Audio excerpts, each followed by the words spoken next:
আসসালামু আলাইকুম ওয়া রাহমাতুল্লাহ। প্রিয় দর্শক, আজকের ভিডিওতে আলোচনা করব লা হাওলা ওয়ালা কুওয়াতা ইল্লা বিল্লাহ।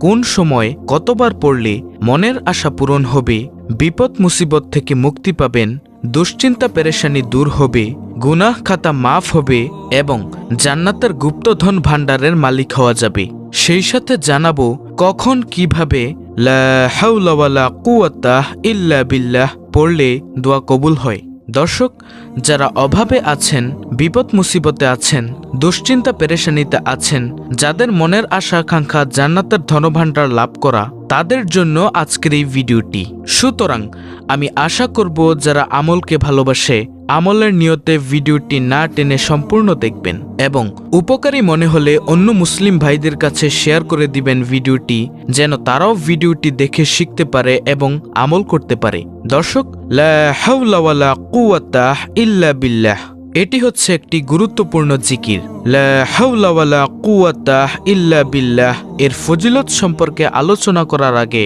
আমরা প্রথমে জেনে নিব জিকিরের ফজিলত ও পুরস্কার সম্পর্কে। মহান আল্লাহ তাআলা পবিত্র কুরআনে বলেন, হে মুমিনগণ, তোমরা আল্লাহকে অধিক পরিমাণে স্মরণ করো এবং সকাল সন্ধ্যায় তার পবিত্রতা ঘোষণা করো। সূরা আহজাব আয়াত 41। দর্শক, জিকির মানেই হচ্ছে আল্লাহ তাআলাকে স্মরণ করা। আল্লাহ তাআলা পবিত্র কুরআনের অন্য স্থানে বলেন, আর তুমি নিজে মনে আপন রবকে স্মরণ করো সকাল সন্ধ্যায় অনুনয় বিনয় ও ভীতি সহকারে এবং অনুচ্চ স্বরে, আর গাফেলদের অন্তর্ভুক্ত হইও না। সূরা আরাফ আয়াত 205। আল্লাহ তাআলা পবিত্র কুরআনের অন্য স্থানে বলেন, অতঃপর যখন তোমরা নামাজ পূর্ণ করবে তখন দাঁড়ানো, বসা ও শোয়া অবস্থায় আল্লাহর স্মরণ করবে। সূরা আন-নিসা আয়াত নং 103। হাদিসে রয়েছে, হযরত আবু মুসা আশআরী রাদিয়াল্লাহু আনহু হতে বর্ণিত আছে, রাসূলুল্লাহ সাল্লাল্লাহু আলাইহি ওয়াসাল্লাম বলেন, যে ব্যক্তি জিকির করে আর যে ব্যক্তি জিকির করে না, তাদের দৃষ্টান্ত হচ্ছে জীবিত ও মৃত ব্যক্তির মতো।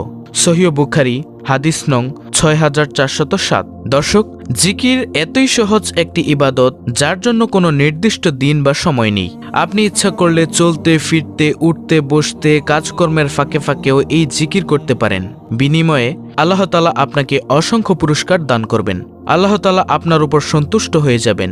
আর আল্লাহ তাআলা যখন কোনো বান্দার প্রতি সন্তুষ্ট হয়ে যায়, তখন সেই বান্দার জন্য জান্নাত অবতারিত হয়ে যায়। প্রতিটি মুমিন মুসলমানের মনের আশা আকাঙ্ক্ষা পরকালে জান্নাতে প্রবেশ করা। যেই বান্দার প্রতি আল্লাহ তাআলা সন্তুষ্ট হয়ে যাবেন, সেই বান্দার মনের আশা পূরণ হবে তথা অবশ্যই সে জান্নাতে প্রবেশ করবে।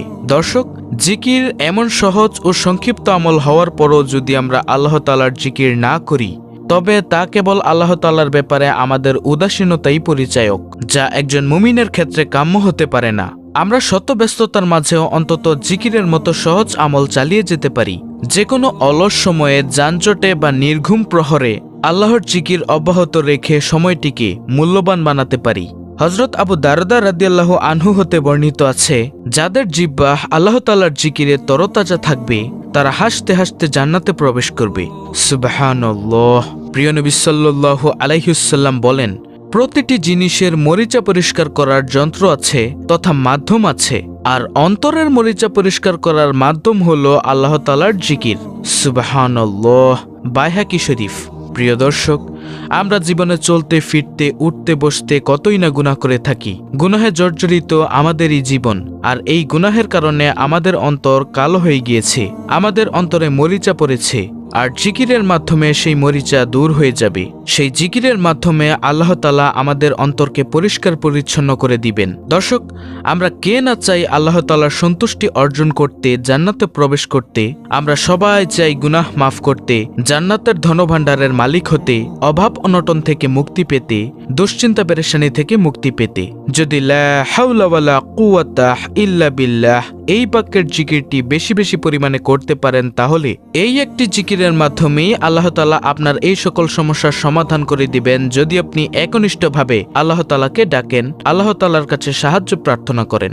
দর্শক, লা হাওলা ওয়ালা কুওয়াতা ইল্লা বিল্লাহ এর অর্থ হচ্ছে আল্লাহ ছাড়া কোনো ভরসা নেই, কোনো ক্ষমতা বা শক্তি নেই। অর্থাৎ মানুষের ব্যক্তিগত শক্তি, সামর্থ্য, ক্ষমতা ও সাহস যত বেশি থাকুক না কেন, আল্লাহ তাআলা তৌফিক না দিলে তা কোনো ধরনের উপকারে আসবে না। এবং আল্লাহ তাআলার সত্তা সব কিছুর ঊর্ধ্বে, সব শক্তিধর বস্তু আল্লাহ তাআলার সামনে একেবারে তুচ্ছ ও নগণ্য।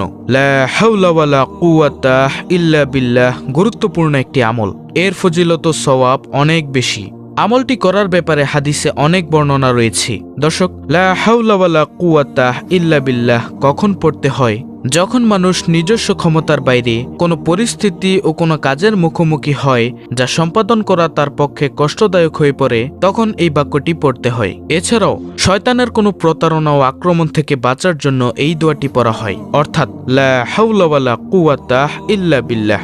মুসলিম শরীফ, সুনানে আবু দাউদ। দর্শক, লা হাওলা ওয়ালা কুওয়াতা ইল্লা বিল্লাহ এর ফজিলত প্রসঙ্গে হাদিসে রয়েছে, হযরত আবু মুসা আশআরী রাদিয়াল্লাহু আনহু হতে বর্ণিত আছে, তিনি বলেন, আল্লাহর রাসূল সাল্লাল্লাহু আলাইহি ওয়াসাল্লাম একবার আমাকে বললেন, তোমাকে জান্নাতের অন্যতম গুপ্ত ধনভাণ্ডারের কথা কি বলে দিব? আমি বললাম, অবশ্যই বলে দিন রাসূলুল্লাহ সাল্লাল্লাহু আলাইহি ওয়াসাল্লাম। তিনি বললেন, তা হচ্ছে লা হাওলা ওয়ালা কুওয়াতা ইল্লা বিল্লাহ। বুখারী শরীফ, হাদিস নং 2992, মুসলিম শরীফ, হাদিস নং 2704। হাজিম ইবনে হারমালা রাদিয়াল্লাহু আনহু হতে বর্ণিত আছে, তিনি বলেন, আমি প্রিয় নবীর কাছ দিয়ে যাচ্ছিলাম, তখন তিনি আমাকে বললেন, হে হাজিম, তুমি অধিক পরিমাণে লা হাওলা ওয়ালা কুওয়াতা ইল্লা বিল্লাহ বাক্যটি পড়ো, কেননা তা হচ্ছে জান্নাতের গুপ্তধন। বুখারী শরীফ, মুসলিম শরীফ। অপর হাদিসে হযরত আনাস ইবনে মালিক রাদিয়াল্লাহু আনহু হতে বর্ণিত আছে, যে ব্যক্তি ঘর থেকে বের হওয়ার সময় এই দোয়াটি পড়বে, আল্লাহ তাআলা তার জন্য যথেষ্ট হয়ে যাবেন এবং শয়তানও তার থেকে দূর হয়ে যাবে। অর্থাৎ এই দোয়ার মাধ্যমে আল্লাহ তাআলা তাকে সকল প্রকার বিপদ মুসিবত থেকে হেফাজত করবেন। এই দোয়াটি হচ্ছে, বিসমিল্লাহি তাওয়াক্কালতু আলাল্লাহি ওয়ালা হাওলা ওয়ালা কুওয়াতা ইল্লা বিল্লাহ। সুনানে আবু দাউদ, হাদিস নং 4431। প্রিয় নবী সাল্লাল্লাহু আলাইহি ওয়াসাল্লাম বলেছেন, যে ব্যক্তি আল্লাহ তাআলার কাছে নিজের গুনাহ থেকে ক্ষমা প্রার্থনা করবে অথবা যে কোনো দোয়া করবে, আল্লাহ তাআলা তার দোয়া কবুল করবেন। আব্দুল্লাহ ইবনে আমর রাদিয়াল্লাহু আনহু বর্ণনা করেন, রাসূলুল্লাহ সাল্লাল্লাহু আলাইহি ওয়াসাল্লাম বলেছেন, পৃথিবীর বুকে যে ব্যক্তি এই দোয়াটি পড়ে তার গুনাহগুলো ক্ষমা করে দেওয়া হয়, যদিও তা সমুদ্রের ফেনা পরিমাণও হয়। সুবহানাল্লাহ। দোয়াটি হচ্ছে, লা ইলাহা ইল্লাল্লাহু ওয়াল্লাহু আকবার ওয়ালা হাওলা ওয়ালা কুওয়াতা ইল্লা বিল্লাহ। তিরমিজি শরীফ, 3460। হযরত কায়েস ইবনে সাদ ইবনে ওবায়দাহ রাদিয়াল্লাহু আনহু হতে বর্ণিত আছে, তিনি বলেন, আমি নামাজরত থাকা অবস্থায় প্রিয়নবী আমার কাছ দিয়ে যাচ্ছিলেন, তখন তিনি নিজের পা দিয়ে আমাকে মৃদু আঘাত করে বললেন, আমি তোমাকে কি জান্নাতের দরজাগুলোর একটি দরজা সম্পর্কে জানাবো না? আমি বললাম, জি হ্যাঁ। তিনি বললেন, লা হাওলা ওয়ালা কুওয়াতা ইল্লা বিল্লাহ।